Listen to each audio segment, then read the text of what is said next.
A week in football is a long time. This time, 7 days ago, Argyle were preparing to take on Manchester City.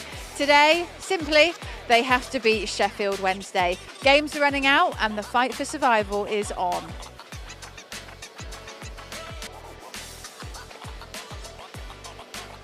Last season, it was Wednesday in the precarious position, looking to climb out of the bottom three, where they had been for most of the season. This time, they're safe and maybe in with a shot at the playoffs. As for Argyle, relegation is a very serious and very real possibility. Another massive game in store then, and all the action coming your way here on Argyle TV.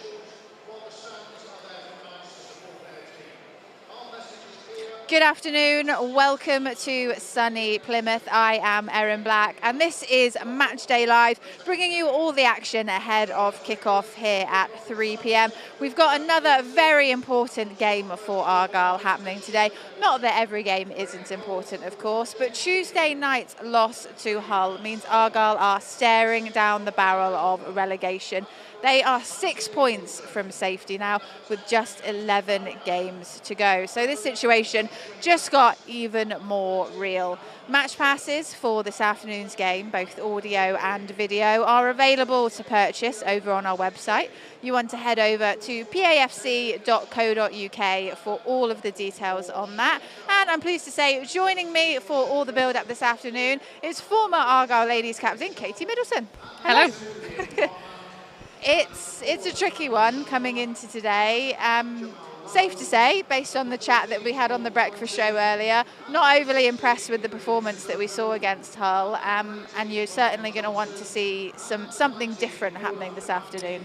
Yeah, I think, as you said, we chatted about it a bit this morning on the breakfast show, but I just think for the standards that have been set and the very basics that Miron Music expects from the players, we were probably nowhere near that, and it seemed just really deflating off the back of the good performance that we had against Man City away last weekend. To get back to kind of the daily grind and the importance of the league fixture, to kind of put out that performance just seemed like a real big disappointment and just really short of the standards that we expect at the moment. Yeah, it wasn't good enough, and he'll be the first to admit as well that it wasn't good enough.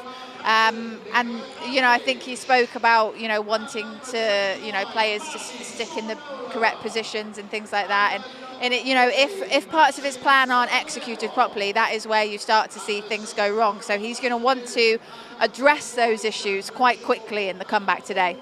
Yeah, definitely, and a lot of how he plays is reliant on that structure, and it only takes maybe one or two players to not necessarily perform as they should do or carry out their role quite to the expected standard, and off the back of that you end up with results and performances like we saw on Tuesday. So it's very much, they've obviously done a lot of work since he's come in on this is how he wants them to play, this is the structure we expect to see, this is your role as an individual player, and when you don't do that properly, things go wrong. So let's get back to those basics today and see what we can get from the game. Yeah, we get closer and closer towards the end of the season. 11 games left now.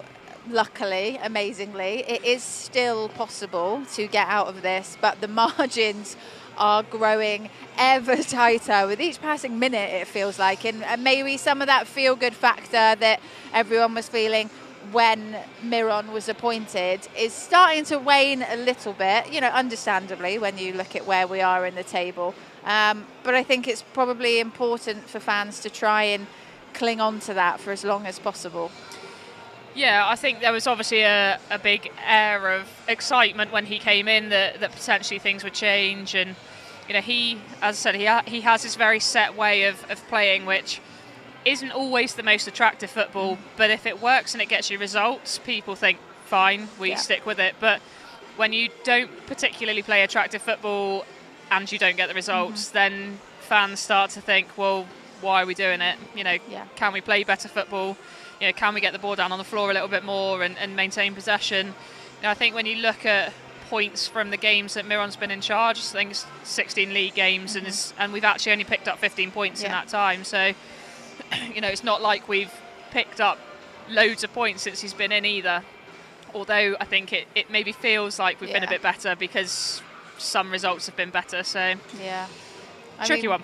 We're looking at difficulties in the squad as well. You know, Hardy with an injury, Tijani. We know the news about Adam Randall, of course, as well, which we'll get into in case you weren't familiar. Let's look at the team that has been selected for today, though, on the screen for you, so you know exactly what the setup is looking like.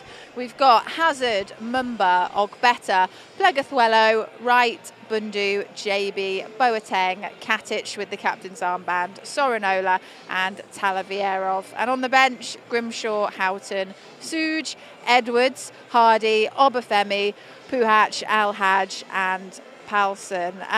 Nice to see some names back. Of course, we talked about Hardy with the injury. Great that he's back on the bench. Joe Edwards as well has been missed from the squad for quite a while.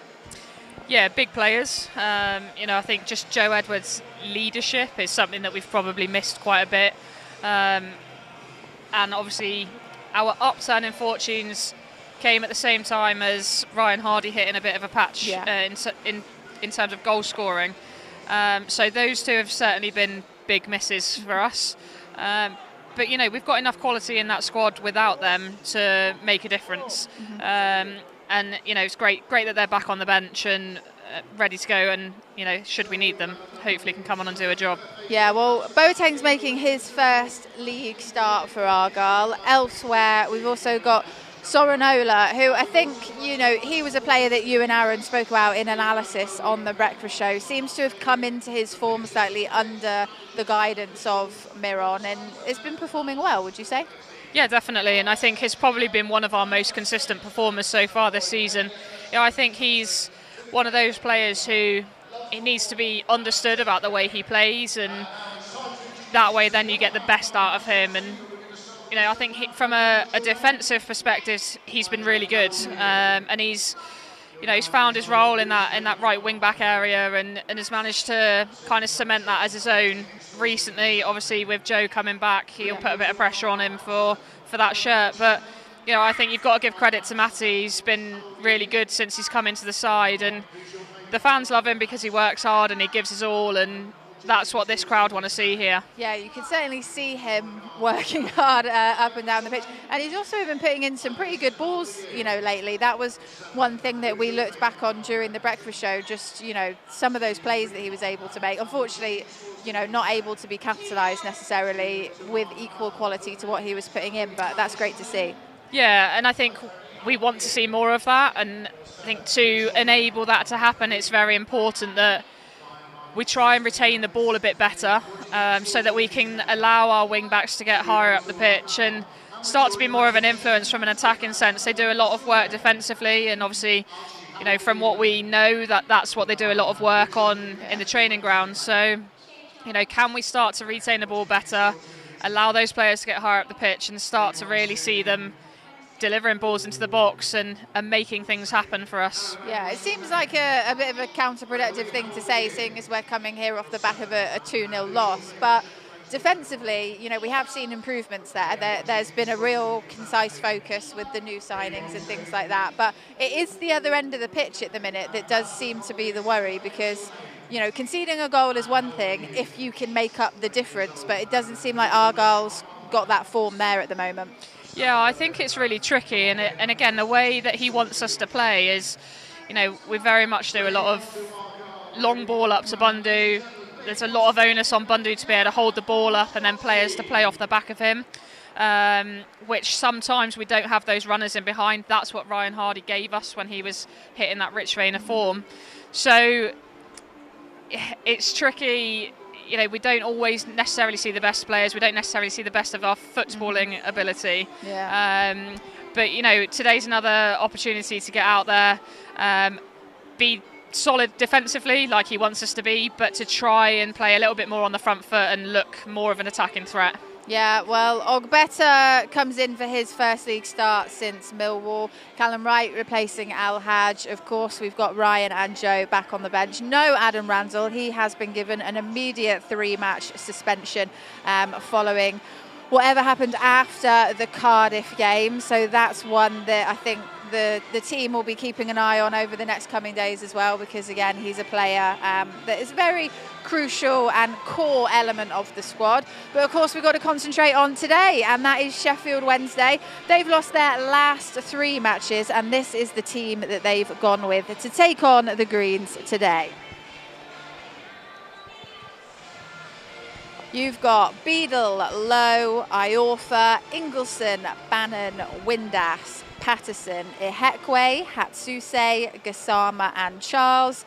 And on their bench, another Charles, Palmer, Chaloba, Lowe, Valentin, Sissoko, Johnson, Kobaki and Smith. Few familiar names in there. Ibrahim Sissoko on the bench, of course. That'll be quite an interesting dynamic should he get brought on, I imagine. Yeah, I'm not sure he kind of left here in the best light, really. It was all seemed very rushed through, I think, the transfer. But he's obviously gone to Sheffield Wednesday. I don't think he started a league game there since he's signed for them. So yeah, he'll want to come back here, and obviously gets the opportunity to be on the pitch. He'll want to show what we're missing from letting him go. But, you know, hopefully there's enough on the pitch that can stop him being able to influence the game at all. Yeah, I mean, he, 15 plays for Argyle this season, scoring 3 of them, so we know he's got that firepower within him should he come on. You got Barry Bannon, who just keeps going and going and going, and then, of course, Josh Windass, who's their top scorer at the moment with 10. Yeah, so Josh Windass is a dangerous player for them, and certainly someone we'll have to be very wary of. Like you say, he's got 10 goals, 3 assists this season, and I think in the league stats, he's up there in the top 5 players for shots on goal.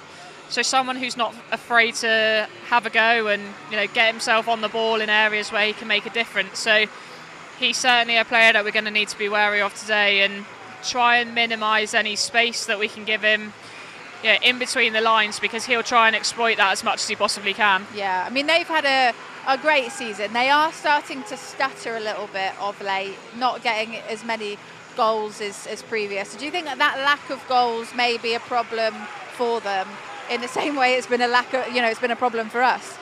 Yeah, I mean, potentially. I think Danny Roll's got them playing some fairly attractive football, getting the ball down on the floor and trying to pass through the thirds. And ultimately you need to score goals to win football matches. Yep. We know that more than anyone, and they've struggled a little bit of late with that. Like you said, they've come off the back of 3 losses. They're a team who seem to get in these kind of poor runs but then pick up relatively quickly. So, we hope that poor run continues for them today, and we don't allow them to capitalise on errors or mistakes that we make in the game. Yeah, we certainly don't want to see that. I think if anyone was going to do it, Windass is looking kind of most poised and ready at the moment, but it is football, so anything can happen. And as we said, it's getting to that time of the season, 11 games to go, when every match, as I'm sure you know from watching at home, it feels like every match has got something riding on it. Miran Muslih has, as always, been pretty calm about his time at Argyle and throughout his time. However, he was pretty animated on Tuesday night, as were we all, so I think he is feeling the pressure. So is it blown out of proportion by people like me and supporters and the media kind of saying, oh, the pressure's getting to them? How is it inside the club when everyone is making that noise outside of it? Yeah, it's still a part of our game, and everything we do is public. So we get judged for every performance, for good, bad, or ugly. We get judged for every mistake, for every success also. So it's just a part of it, and we have to find just a good way to deal with that, because pressure is there when you perform. Mm-hmm. The pressure is there to continue performing, to reach something, extraordinary or something special. But the pressure is also there when you are struggling and have difficult moments. Then you need to get the result. You need to perform. You need to win. And I think we managed over the last couple of weeks to find there a good balance. We lost this balance against Hull, and the next opportunity is the perfect chance for us is Saturday. We know the importance of this game. This is now not maybe a 6-pointer because it's against a direct rival in the ranking, but we have to win this game to get close again, to get back on these 3 points. And if we can achieve that, we are back in. Yeah. How has the reaction been from the players? I know you probably only had a session today, with the travel and stuff. But how has the reaction been since Tuesday, from what you've seen? I have to say, first of all, we've been very hard with them in the meeting just 2 hours ago, and I think it was needed. The last time I was so direct and so demanding was Burnley halftime, and this is what I want to achieve. The reaction was fantastic afterwards. So the reaction was already today in the training, full support from the staff and a fantastic counterpart from the lads. They realized that this was not good enough and we can do it way, way better. And this is the right way and this is the only way. Psychologically, I find really interesting because we have seen Argyle time and time again, more often than not, when they are up against, you know, difficult odds, bigger teams that could quite easily outperform them. It's almost like the pressure disappears, which seems against the natural run of order, and yet when they go up against teams in and around them in the league, which should, again, on paper, be an easier win, it just falls apart. Do you think that is, I mean, what is the psyche of a player when you're in that kind of environment? Yeah, I think it's really difficult sometimes. You know, when you're playing against better sides, they're often very structured and you know exactly how to set up against them and how to sort of try and stop them. When you're playing against sides who maybe are sort of in and around you, things might be a little bit less structured, right, a little bit more maybe unpredictable. So dealing with kind of, I guess, sort of managing situations as they appear on the pitch can sometimes be a little bit more tricky. And I think it always comes down to when the pressure's on, it's really tough, isn't it? And when you know you've got to perform, you almost kind of, you know, get yourself in a mindset where you think, you know, if something goes wrong, right, here we go again. You know, it's really difficult to get yourself out of that situation. So, you know, hopefully today it gives us a bit of an opportunity where we're not playing a team who's around us in the league. Sheffield Wednesday haven't necessarily got masses to play for unless they go on a really good run towards the end of the season to get into the playoffs. So, you know, does it just lift that expectation a little bit and allow us to be a little bit freer in our performance and see what that can bring at the end of the game today? Yeah, hopefully it's a recipe for success. I guess it's, you know, one of those things where you can almost use the success of another team against them if they've got that organisational structure that's easy to try and drill into and pick apart, versus maybe if you've got a little bit of chaos surrounding us elsewhere in the table. Like we saw at Hull, you'd think to go into that one right for the taking, and yet completely the opposite. Yeah, and a team on Tuesday at Hull who had a terrible home record as well, and you think, you know, if we're going to win a game away from home, maybe today is the day. But you know, sometimes it just doesn't work like that, and like I say, you get small details wrong, and you know, the result goes against you on the day. So yeah, today hopefully we can put the wrongs of Tuesday right and fingers crossed pick up 3 points. Yeah, no pressure. There are, of course, highs and lows in football. Danny Roll will be familiar with that feeling himself. He was in Miron Muslic's position just last season. They had a tremendous end to the campaign and they've kept it going into this season. So how is he feeling going into today's game? What do you make of what the new manager's done? You know, he made a splash with some of the social media stuff with the speech that he made. They got a great win against Liverpool, but still toiling a little bit in the league. Yeah, it's a team who's well organized. I think I was in the stadium against Man City. You see all the other games organized. They try to be very aggressive, front foot defending in the shape. A little bit more direct now. Yeah, a lot of second balls, free kicks, throw-ins. All these things, you have to be ready for this. I think this will be a crucial part. Which team is, more nasty, more aggressive on the second balls and win these balls. And then, of course, especially then, which team can bring the ball on the ground and is quick on the transition moments with the ball. But for me, the main part is which team is quick on the mind. And if you are sharp, and this is what we did this week again and again and again, to be aggressive, to go into duels, to be close in the man, then we have a good opportunity. But yeah, I know what it means to be involved in such a tough race. yeah, everything is possible, and they will try everything, and they know they have pressure now. Yeah, there are 6 points I think behind at the moment, but we want to stop our run, focus on ourselves, bring our quality on the pitch, and be more aggressive than them, and then we have a good chance. No denying, he has done a fantastic job there. I think when you say Danny Roll's name, you know, people are thinking of the positives that have come out of his management career. Yeah, without a doubt. And I think he came in, and obviously Sheffield Wednesday were in a very similar position to where we are currently. And last season he galvanised them and has really got a togetherness in the squad. And he's managed to develop the players that he's got there, and he's turned them into a mid-table side from a struggling Championship side last season. So I think you've got to give him full credit for the job that he's done there. Mm-hmm. There's been talks of a move to Southampton possibly in the summer. Do you think he'd be tempted by that? If he's the kind of manager that's coming in, picking up a team that's at the bottom of the table, there's no reason why he wouldn't fancy his chances doing it again at the next level. Yeah, and I think he worked at Southampton under Ralph Hasenhüttl as a coach, so he probably knows some of the players there anyway, and I'm sure would probably relish the opportunity. I think it looks like obviously Southampton will be relegated from the Premier League, so he'll probably end up coaching at the top end of the Championship. Is that an opportunity that you can turn down as a young manager, just starting out in their managerial career? Yeah.